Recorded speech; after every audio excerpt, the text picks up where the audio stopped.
Ikut jalan siapa? Kalau nak kata cara masing-masing. Kalau cara Nabi Muhammad ada cara kencing dia, masuk tandas kaki kiri, cara dia menyangkung dehem 3 kali, baru solat kita jadi sah.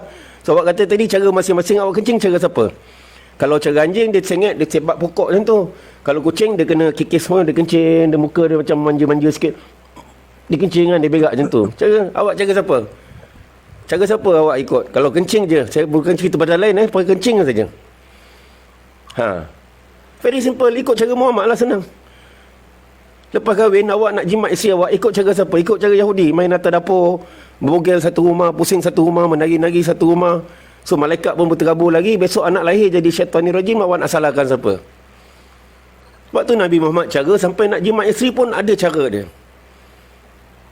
Kena buat sembahyang sunat 2 rakaat, lepas tu baca Allahumma junubni syaitan wa junubni syaitan ma razaqtana. Doa nak jimat pun ada agama lain ajar doa jimat, tak ada. Muhammad ajar dah sempurna, dah kusempurnakan agama untuk kamu. Sampai masuk tandas pun ada cara.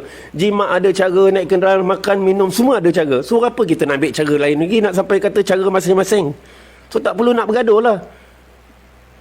Sebab kita semua cara Nabi Muhammad. Yang betul Nabi Muhammad seorang je. Ustaz kita pun tak betul, saya pun tak betul, pakcik pun tak betul. Yang betul only Muhammad.